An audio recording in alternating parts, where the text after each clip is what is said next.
Now at 5, the Multnomah County Sheriff's Office accused in court of violating the religious rights of 2 Muslim women.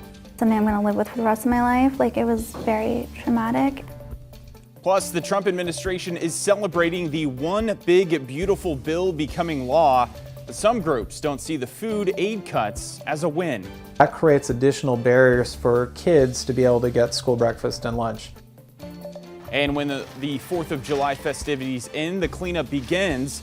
Why volunteers say they're doing more than just picking up trash. Thanks so much for joining us here at 5. I'm John Adams. 2 sisters who say they were forced to remove their hijabs when they were arrested after a protest last year are now suing the Multnomah County Sheriff's Office. Our Celine Stevens spoke with one of the women today about what they are now demanding. Celine. John, so she says that they're looking for a policy change. Now, she told me last June she was arrested following a pro-Palestine demonstration during a parade. Despite telling officers that removing her hijab in front of men was in violation of her faith, she says they forced her to remove it, allowed men to see and touch her, and overall left her feeling traumatized.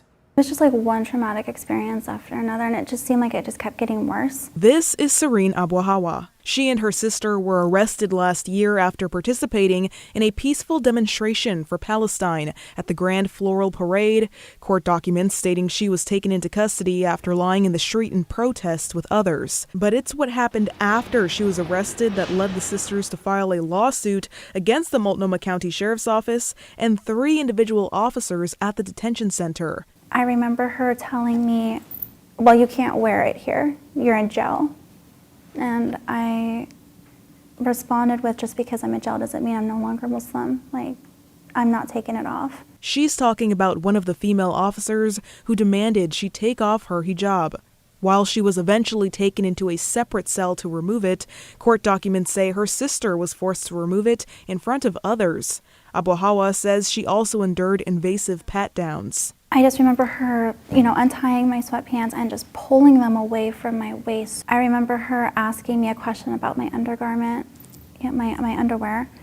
And this was all in front of the men, and it just felt so violating. She was forced to take her mugshot without her hijab and was seen by numerous male officers as she waited late into the evening to be released and get her items back. I felt naked, hijab is something that is part of my identity, it's part of my modesty, and I'm not supposed to be revealed in that way. Now, the hope with this lawsuit to bring a change to how those who wear religious coverings are treated when arrested.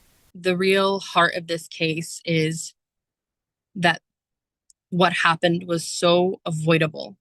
And it's a simple ask from these young women. They just want these photographs destroyed, and they don't want it to happen to somebody else. Aya Beydoun is one of the attorneys representing the sisters. Her goal? To get all photos and video footage of the woman without their hijabs destroyed.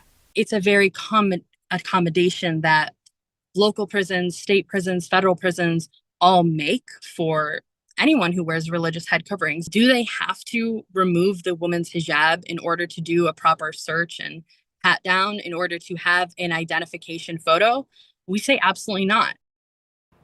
Now, the charges against both women related to their protests at the parade were eventually dismissed. I reached out to the Multnomah County Sheriff's Office to learn more about this incident and their policy on this topic, but they told me they do not comment on pending litigation nor the circumstances surrounding it. John? All right, our Celine Stevens tonight. Celine, thank you. New tonight, first responders in Washington are investigating a deadly crash that left one person dead and another facing vehicular homicide charges.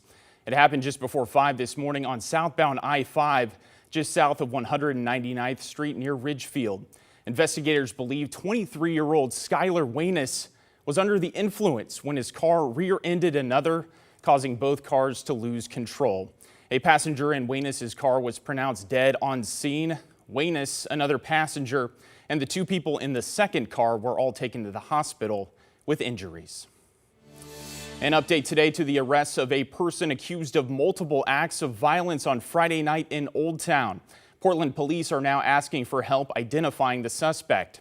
Authorities say this Jane Doe cut someone on the hand, punched another person, and menaced a third. Officers found the suspect and tased them and had to sedate them because they were so violent. They've since been released from the hospital and booked into jail on assault charges. If you know the identity of the Jane Doe, contact Portland Police.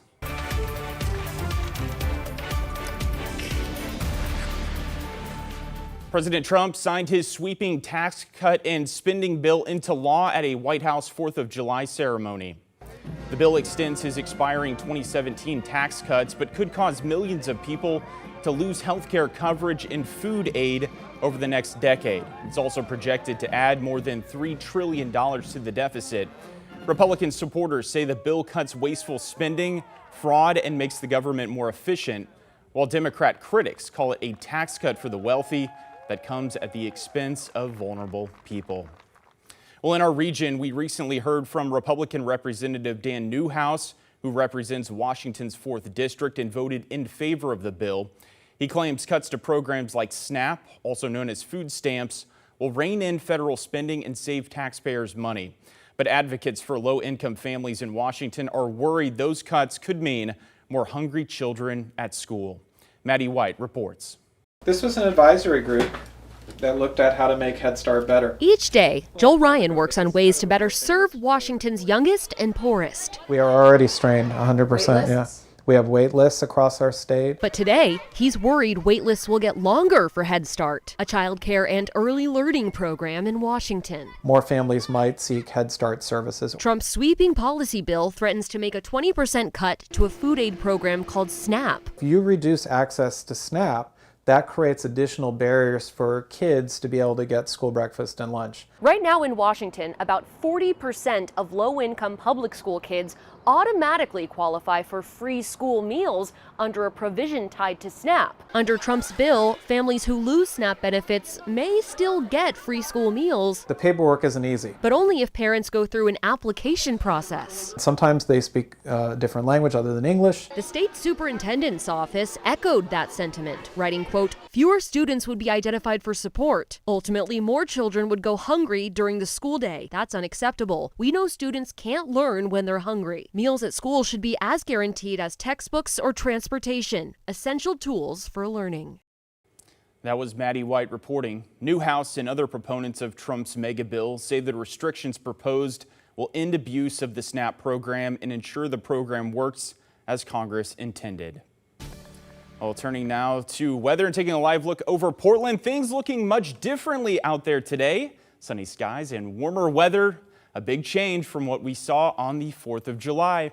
Meteorologist Joe Ranieri is joining us now with what we're going to see to end our holiday weekend. Joe? Yeah, we're looking at some very pleasant conditions out there. Temperatures are much warmer from what we saw just 24 hours ago. Going into downtown Portland to the bricks from our Pioneer Park building camera, we're looking at readings right around the upper 70s at this hour. Locations are seeing temperatures closer to 80 degrees. So the weather headlines for tomorrow: sunny skies all day long. Highs will be in the mid 80s throughout the valley. Monday, we go from warm to hot with temperatures right around 90 degrees. And it's going to be staying the same heading into the early part of the week. Both Monday and Tuesday will remain hot. But looking ahead, we stay nice, very comfortable weather over the next few days as we go into the early part of July. And looking into tomorrow, we'll be looking at temperatures somewhat warm. Start things off right around the low 60s by 9 a.m. and then looking into the later part of the afternoon, John, we'll be seeing temperatures right around the low to mid 80s. Futurecast shows nothing but sunshine over the next few days, thanks in part to this ridge of high pressure that's going to develop. There'll be a few clouds that kind of hug a little bit along the Oregon coast, have a little bit more of an onshore flow for the early part of next week. But other than that, we're going to be looking at some very warm conditions to start off next week and to wrap up the week. And I am tracking some changes by the middle part of next week. I'll talk about that in just a few minutes. All right, Joe, we'll see you then. Thank you. Well, despite Portland's total ban on fireworks, firefighters were busy throughout the 4th of July. Portland Fire and Rescue said its online fireworks reporting system logged a total of around 4,000 reports. It also says the system saw nearly 400 come in just within the first hour after sunset. Fortunately, we saw no major incidents. A park in the Lentz neighborhood typically sees a lot of activity when it comes to illegally setting off fireworks on the 4th. That's why a local volunteer group, East Portland Collective, has started hosting a cleanup at Glenwood Park following the holiday. One of the group's members told us it's become an activity that brings people together. It's been beautiful to see families come out as a unit to clean up together, folks of all ages, little kids with rakes pulling trash, as well as elders, people of all backgrounds. It's been really beautiful to see everybody come out. She also said it gets the park back in shape for a free concert that's happening later this month. And it was a similar scene out at Willamette Park today. Volunteers with Surfrider Foundation head to shores across the country to clean up after what it calls the dirtiest day on America's beaches. Whether by kayak or on foot, more than 30 people took part in this local cleanup along the river. Each year we've been doing this, we find hundreds of pounds of trash. So unfortunately, people don't take care and take what they brought in from enjoying our beautiful river system. So it's people like us who come and make sure that we keep it clean for everybody else to use. Now, this group also has cleanups planned at Coos Bay and Newport. Well, coming up here at 5.